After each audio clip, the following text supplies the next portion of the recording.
Story 1. The landlord had been vague when describing the apartment, but rent was cheap and the location was perfect. Ava moved in on a rainy Thursday, and by Sunday, she realized something was wrong. It began with the hallway. Every time she stepped into it at night, the light flickered. At first, she assumed it was faulty wiring. Then she noticed the flickering seemed to follow her mood. If she walked out irritated or fearful, the light would pulse faster, almost angrily. Calm, it softened. Curious, she tested it, slammed her door, walked out furious. The light sputtered like it might burst. One night, while brushing her teeth, she saw a shadow move behind her in the mirror. She froze, the toothbrush trembling in her mouth. Nothing was there. But she knew she'd seen it, a tall, crooked silhouette, just behind her shoulder. That night she slept with the bathroom light on. Over the next week, Ava began waking up to find her things moved. Not stolen, just rearranged. Her books were placed in odd, symbolic stacks, one towered like a pyramid, another lined like a cross. Cups were turned upside down in the cabinet. Her favorite sweater was hung from the ceiling fan like a flag. She set up her phone to record during the night. What she saw the next morning made her drop the phone and vomit. For 7 hours, the video showed nothing but stillness, until 3:14 a.m. Then a tall figure crept from the hallway, on all fours, limbs too long, neck too thin. It hovered over her sleeping body, unmoving for 4 minutes, then crept back into the dark. She didn't sleep the next night. The following morning, her door was wide open, though she was certain she'd locked it. The hallway light was gone, bulb shattered, glass nowhere to be found. Her neighbors said they hadn't seen anyone. When she checked the hallway security camera, the footage was black from 3 to 4 a.m. No signal. The final night, she packed to leave. Bags by the door, shoes on. She took one last look at the place, sighing with relief. Then the apartment door slammed shut by itself. Locked. No amount of twisting or pulling budged it. From the hallway, she heard a whisper, not words, but something like breath shaped into meaning. She turned slowly. Every photo on the wall had changed. Where once there were pictures of cities and flowers, now there were black and white portraits of herself sleeping. Different angles. Different nights. All taken from within the room. And in one of them, just behind her pillow, was a smiling figure. Story 2.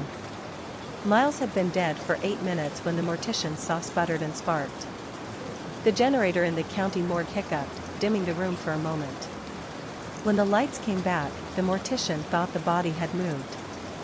Just slightly, a twitch of the toe, maybe the eyelid fluttering. He chalked it up to nerves and resumed cutting open the ribcage. Miles opened his eyes 2 hours later in the morgue's freezer. He didn't scream. He didn't remember how. His body, stiff and stitched, obeyed in unnatural ways. He stood with a creak. His skin hung loose, one side of his face drooping where the embalming fluid had pooled. There was a hunger in him, not for food, not for breath, but for heat, for connection. Something human. The first person he saw was Dr. Ellis, coming back for paperwork. She didn't see him step from the shadows. She didn't scream until his hand clutched her wrist and she saw the Y-shaped incision running up his chest. He whispered something to her then, something she would never repeat, and the light left her eyes like a switch. Miles didn't leave the morgue. He waited. And he wasn't alone. The others came over the next week. A woman struck by lightning. A man shot in a robbery. A child who drowned in the lake. All declared dead. All zipped in body bags. All came back. Not alive. Not undead. Something in between.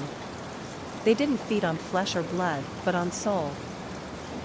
On memory, identity, warmth. A flicker of light behind the eyes. A janitor who walked in humming left without knowing his name. A nurse forgot her own face. Visitors who passed by the morgue windows lost the ability to recognize their loved ones. Soon the hospital began calling it the gray sickness. Patients wandered halls confused.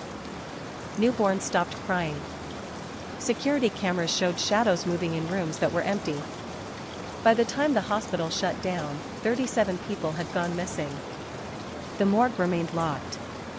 And on quiet nights, when the wind hits the broken windows just right, locals say they can hear whispers from the dark basement below, asking softly if you remember who you are.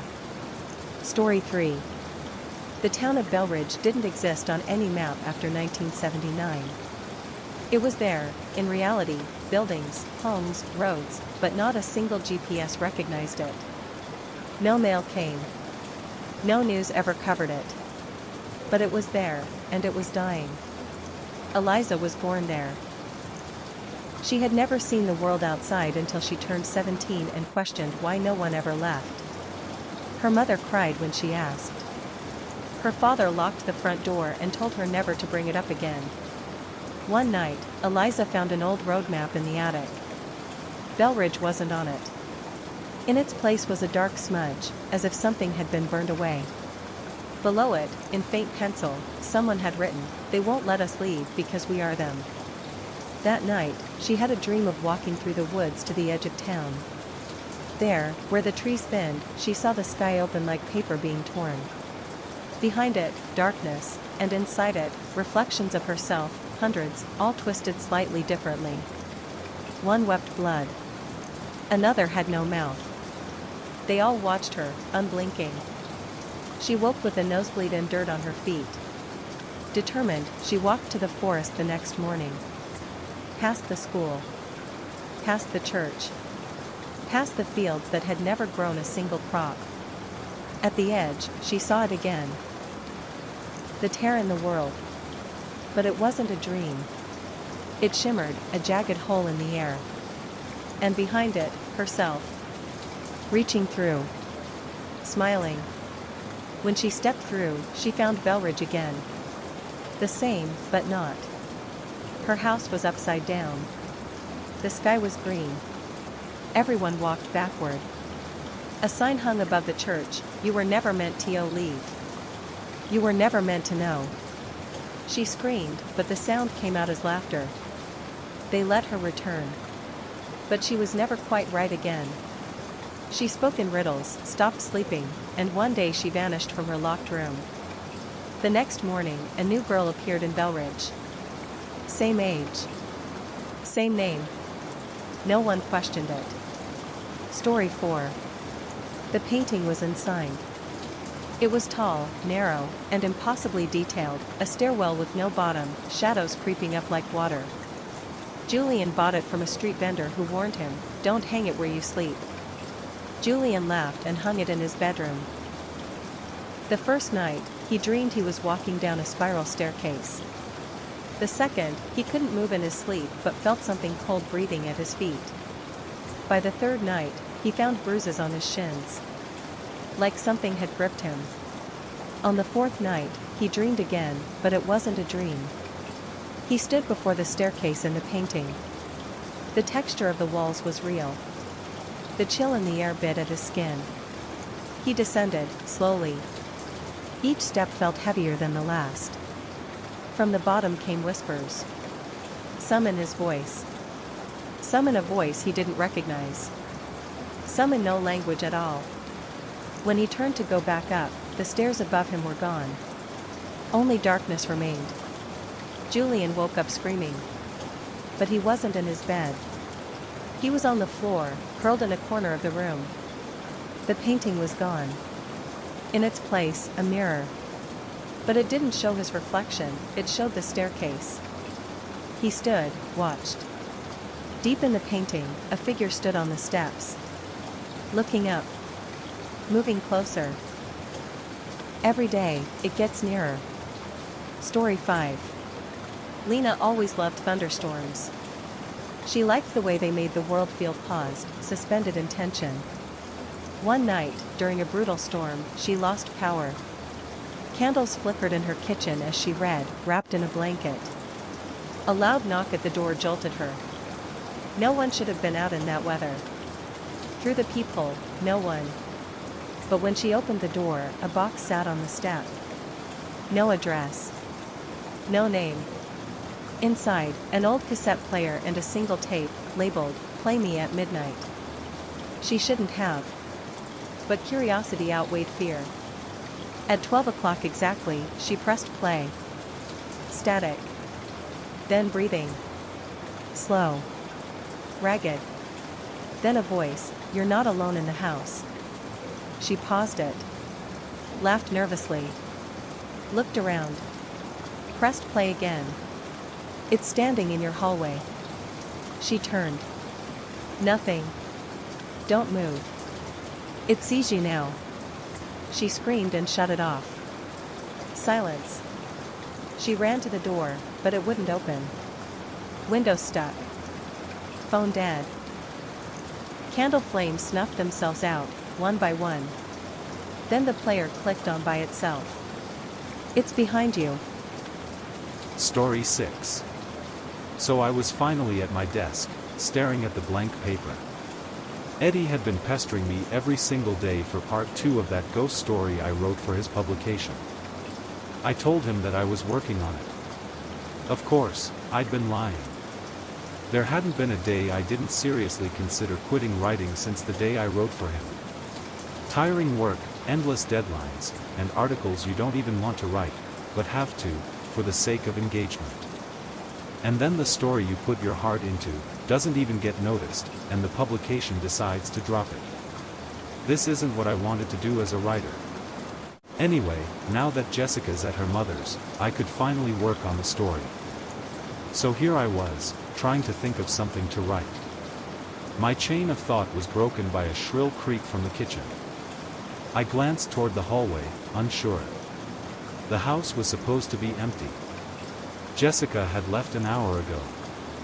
I'd dropped her off myself. I sighed, pushing my chair back. What now? Can I ever get a break? As I reached the kitchen doorway, I stopped. I saw a woman, with her back turned to me. I froze. My mouth went dry. "Jessica?" She didn't turn. "But you'd already left," I said. "What are you doing here?" "I'm doing the dishes, dear. I just ate a custard tart."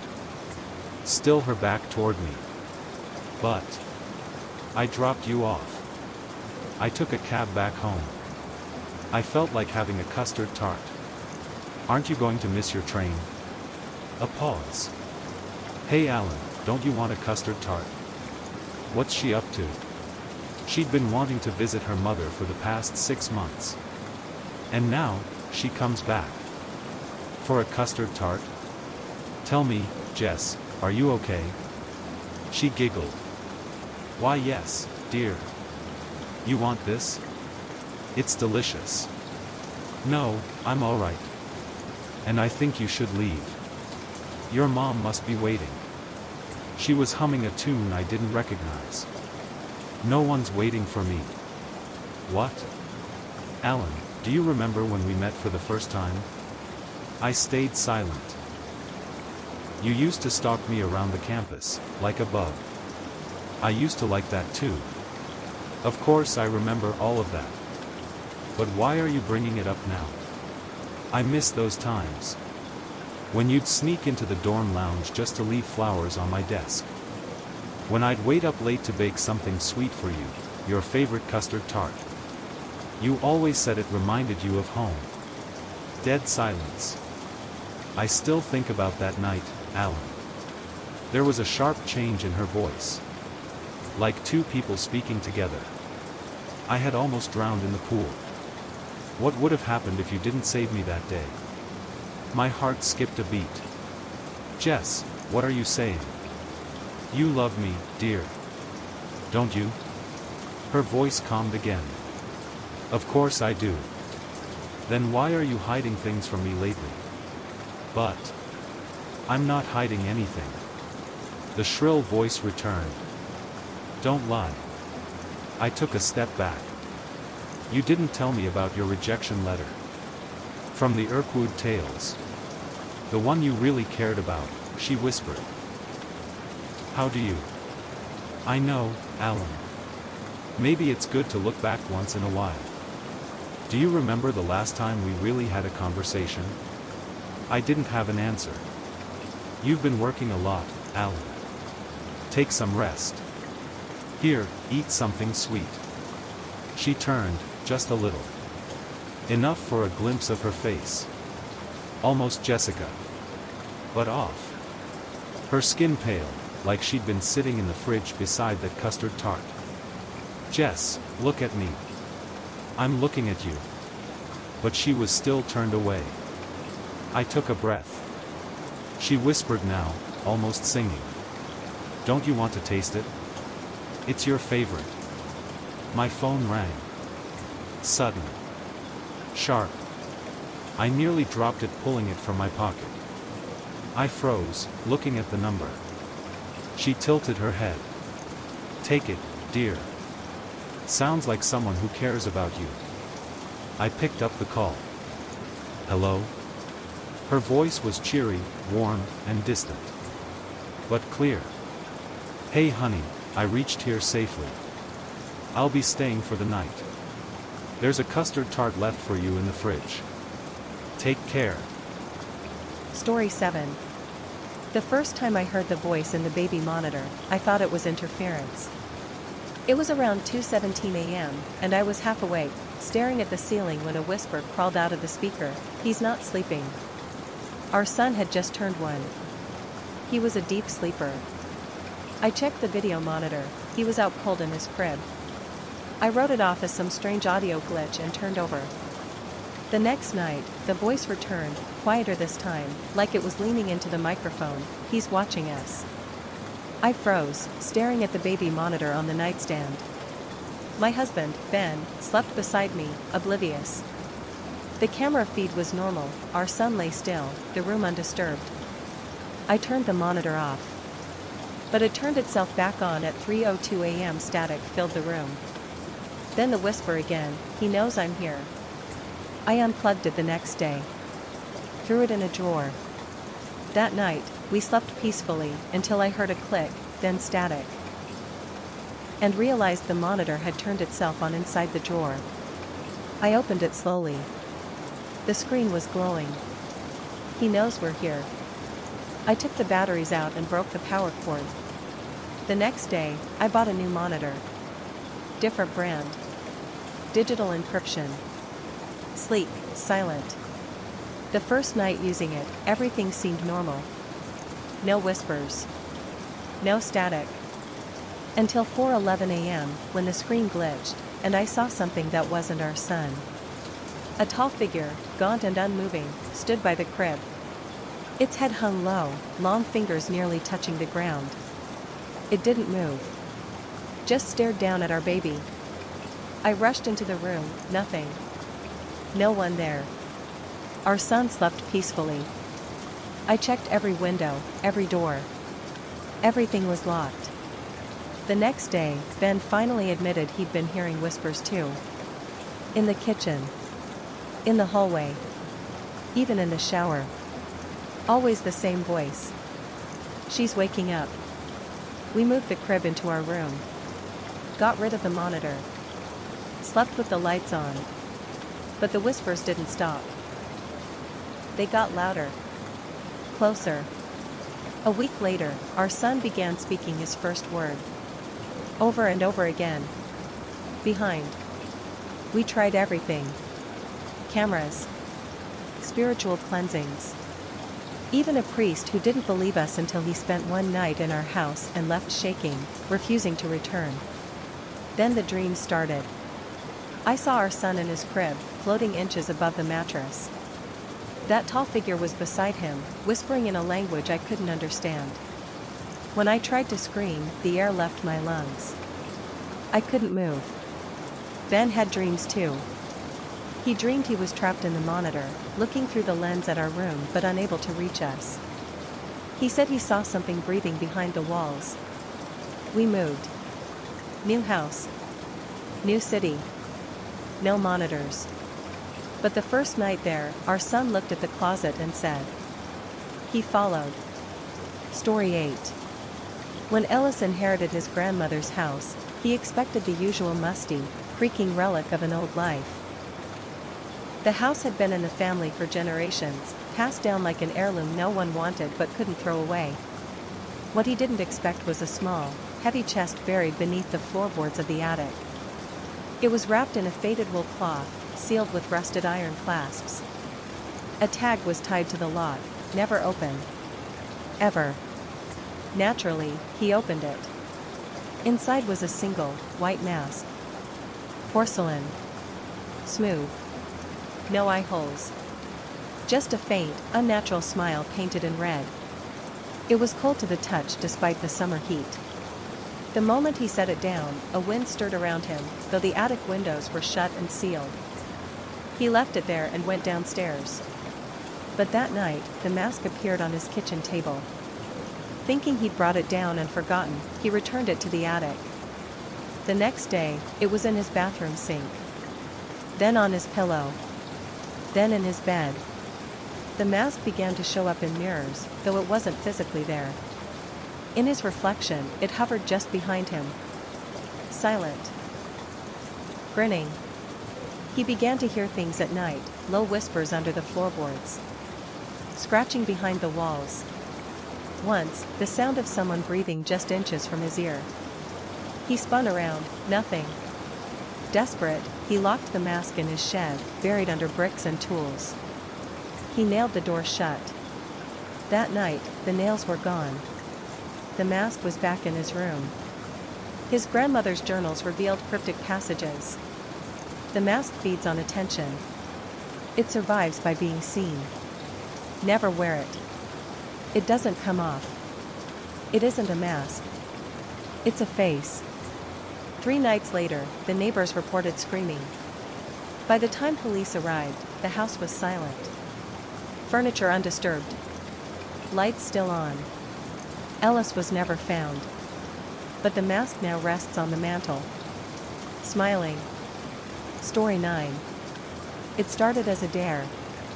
The kind of thing you laugh about in school, never expecting anyone to go through with it. The red door ritual, they called it. You needed a red marker, a quiet room, and a closet. Draw a door on the wall. Knock 3 times. Say the words, I open what should stay closed. Nina thought it was stupid. A late-night sleepover game. But peer pressure is powerful.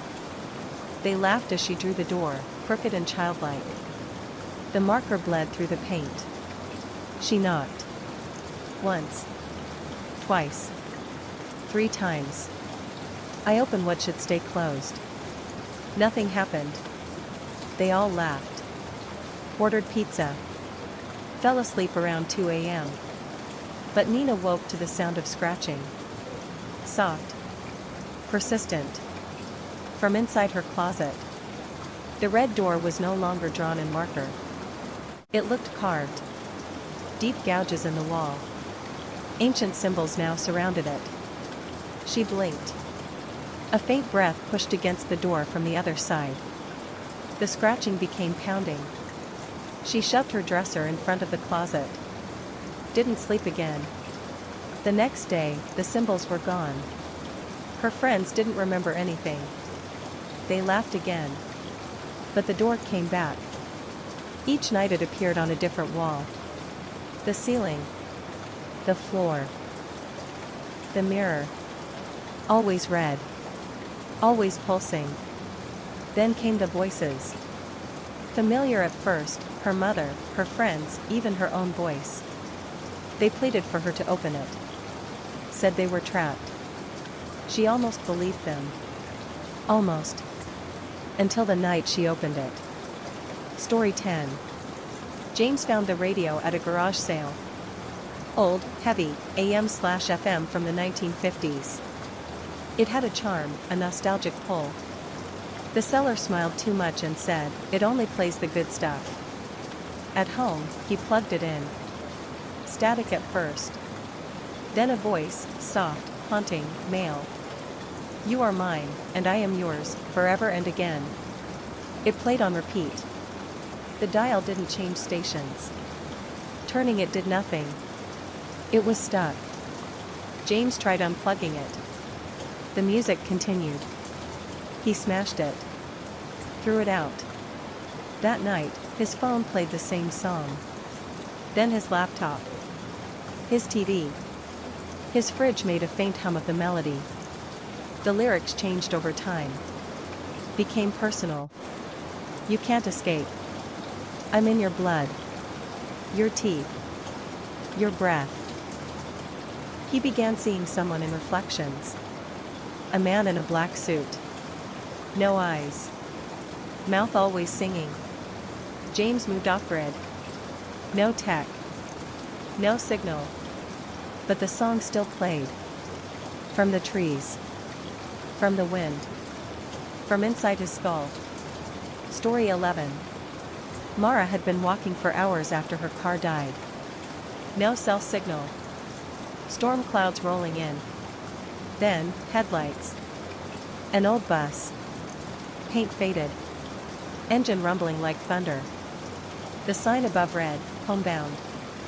She got on. No driver. Just a figure in shadow. Passengers sat still. Silent. Eyes vacant. The bus moved. The scenery never changed. Same trees.